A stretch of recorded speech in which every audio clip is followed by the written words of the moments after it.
दिन में आप सभी का स्वागत है। मैं शर्मिष्ठा सिन्हा, एक डाइटिशियन। हमारे चैनल को लाइक करें, सब्सक्राइब करें और फॉलो करें, जहां हम आपको आयुर्वेदिक चिकित्सा, डाइटरी एडजस्टमेंट्स, लाइफस्टाइल चेंजेस और योग के माध्यम से कई बीमारियों से प्राकृतिक राहत पाने के लिए गाइड करते हैं।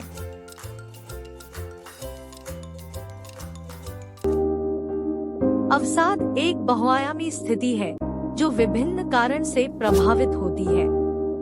हालांकि इसे रोकना हमेशा संभव नहीं होता है, लेकिन इसके कारणों के बारे में जानकारी प्राप्त करना प्रभावी समाधान खोजने में सहायक हो सकता है।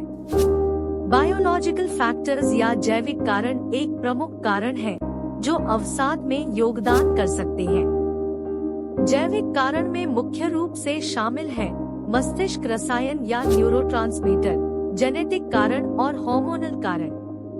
1. मस्तिष्क रसायन या न्यूरोट्रांसमीटर। अवसाद एक जटिल मानसिक स्वास्थ्य स्थिति है जो उदासी की अस्थायी भावनाओं से परे तक फैली हुई है। इसमें मस्तिष्क में शारीरिक परिवर्तन शामिल है, जिसमें मस्तिष्क रसायन और संरचना में परिवर्तन भी शामिल है।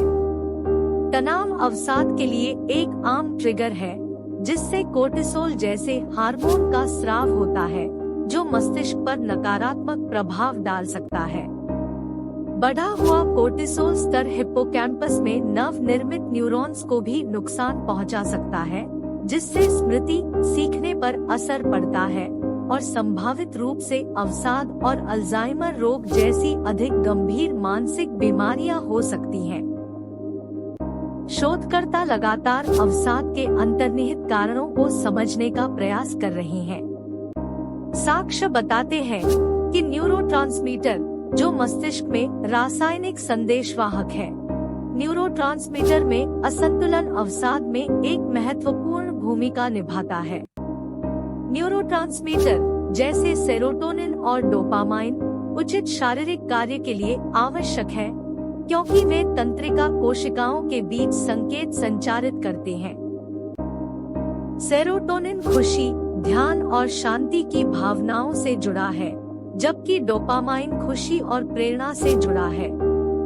इनमें से किसी भी न्यूरोट्रांसमीटर में असंतुलन के परिणामस्वरूप अवसाद के लक्षण हो सकते हैं, जिनमें उदासीनता, निराशा और भावनाओं को संसाधित करने में कठिनाई शामिल है। अवसाद जेनेटिक या आनुवंशिक, एनवायरमेंटल या पर्यावरणीय, मनोवैज्ञानिक और बायोलॉजिकल या जैविक तत्वों सहित विभिन्न कारण से प्रभावित एक जटिल स्थिति है। इस कारण से अवसाद से ग्रस्त कई व्यक्ति उपचार के बाद पूरी तरह से ठीक नहीं हो पाते हैं। 2. जेनेटिक कारण। हमारी सोचने की क्षमता या संज्ञानात्मक कार्य जीन के माध्यम से विरासत में मिली है और व्यक्तियों के बीच काफी भिन्न हो सकती है। अवसाद से ग्रस्त लोग अक्सर अवसाद रहित लोगों की तुलना में नकारात्मक उत्तेजनाओं और विचारों पर अधिक ध्यान केंद्रित करने की प्रवृत्ति प्रदर्शित करते हैं। इस घटना को नेगेटिव अटेंशनल बायस के रूप में जाना जाता है। उपचार प्राप्त करने के बाद भी अवसाद से पीड़ित व्यक्तियों को तनाव का अनुभव जारी रह सकता है, जिससे उनके लक्षण बिगड़ सकते हैं और पूरी तरह से ठीक होने में बाधा आ सकती है। कई जीन अवसाद से जुड़े हुए हैं। हालांकि यह ध्यान रखना महत्वपूर्ण है कि एक विशिष्ट जीन का होना अवसाद के विकास की गारंटी नहीं देता है। इसके बजाय अवसाद विकसित होने का खतरा बढ़ जाता है। अवसाद से जुड़ा एक ऐसा जीन सेरोटोनिन ट्रांसपोर्टर जीन है, जो 2 प्रकारों में आता है, एक लंबी भुजा और एक छोटी भुजा।